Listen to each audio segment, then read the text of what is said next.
So let's talk about the Maya, and I mean the real Maya. Forget all the hype about doomsday prophecies for a second, because we're going to uncover the true story. We're talking about a civilization with revolutionary achievements in writing, math, and astronomy that were truly world class. But first, we kind of have to address the elephant in the room, right? That one thing that put the Maya all over the news a few years back. Did they really, truly predict the world was going to end in 2012? Okay, the short answer, no, absolutely not.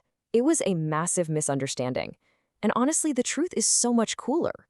Their idea of time was so brilliant and complex that it makes a simple apocalypse story seem, well, pretty boring by comparison.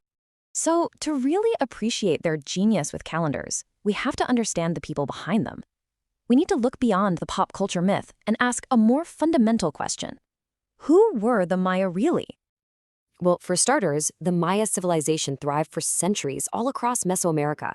And while their great stone cities were mysteriously abandoned long before any Europeans showed up, the Maya people never, ever disappeared. And this is so important. Millions of their descendants are alive and well in the region today, carrying on an incredibly vibrant culture. And here's something you might not know. They weren't one big, unified empire. The best way to picture them is kind of like the ancient Greeks, a collection of powerful, independent city-states. They all shared a culture, a language, but they were also fierce rivals, connected by complex webs of trade, alliances, and, yeah, sometimes war. Now, one of the most mind-blowing achievements these city-states shared was their writing system. It was this beautiful, intricate code of glyphs that they used to record absolutely everything, from royal history to complex science. And this is a huge deal. The Maya developed the only fully-fledged writing system in all of the Americas before Columbus arrived. I mean, this wasn't just a collection of simple pictures. These were sophisticated symbols that could express any thought or idea you could possibly speak out loud. So how on earth did they do it? Well, it was pure genius. They combined two different kinds of symbols. They had logograms, where one complex glyph could stand for a whole word, like jaguar, but they could also spell things out phonetically, using syllabograms, glyphs that stood for sounds. So they could combine the sounds ba, la, and ma to make balam, their word for jaguar. This flexible system meant they could write literally anything.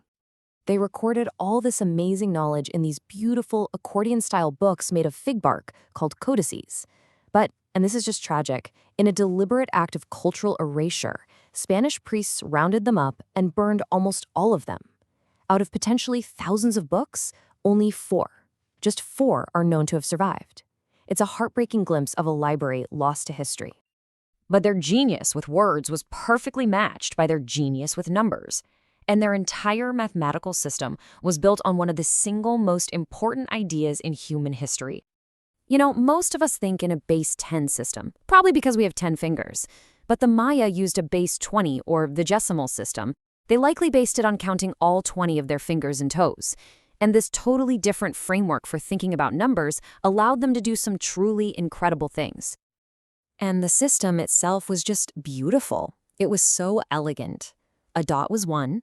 A bar was 5, and by just combining those two simple symbols, they could write huge numbers with amazing efficiency. But this is the real game changer. The concept that revolutionized not just their math, but the math of the entire world. 0. The Maya independently came up with the concept of 0, representing it with this cool little shell symbol. This was a monumental intellectual leap. And for them, it wasn't just a placeholder, like a space and a number. No. It was a true numerical concept. It was the idea of nothingness as a number itself. And that allowed them to do incredibly complex calculations. So, what do you do when you have such an advanced system of math? Well, if you're the Maya, you use it to map the entire cosmos. They took their numbers and aimed them at the stars, becoming master astronomers and building entire cities that were in sync with the heavens. And I am not kidding when I say they were masters. They built dedicated observatories to track the sun, the moon, Venus, you name it. Their calculations were so ridiculously precise that they measured the length of the solar year to within seconds of the value we use today. They could even predict solar and lunar eclipses. And all of this incredible observation fed into their calendars. And yeah, I said calendars plural. They used a whole bunch at once. The two big ones were the 260 days sacred Tolkien and the 365 days solar hop. You can think of them like two intricate gears, interlocking and turning together to create even bigger cycles of time. That whole 2012 date, it was simply the end of one of these very, very long cycles, kind of like watching the odometer on your car roll over from 99,999 to 100,000. It was a time for celebration, not the end of the world. But here's where it gets truly amazing. Their understanding of time wasn't just some abstract idea kept in those few surviving books. In the most profound way you can imagine, the Maya built their calendars directly into stone. Okay, look at this, the famous Pyramid of El Castillo at Chichen Itza. This entire building is a physical calendar. Let's do the math. It's got 4 stairways, right? Each one has 91 steps. 4 times 91 is 364. Then you add the top platform as one final step, and what do you get? 365, the exact number of days in a solar year. It is an absolute masterpiece of science and architecture rolled into one. So when we step back and look at their writing, their math, their astronomy, what does it all really tell us? What's the enduring legacy here? I think the key takeaway is that for the Maya, nothing was in its own little box. Their science, math, astronomy, it was deeply, deeply woven into their religion and their everyday life. It was all seen as one big, interconnected cosmic system. Their incredible discoveries weren't just for a handful of scholars.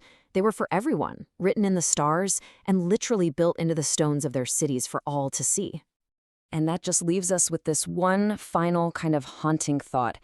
Everything we've talked about, we've pieced it together from just a handful of books and the stories they carved in stone. So it just makes you wonder, if this is what we know from the tiny fraction that survived, what other marvels of their genius, what other wonders have been lost to time forever?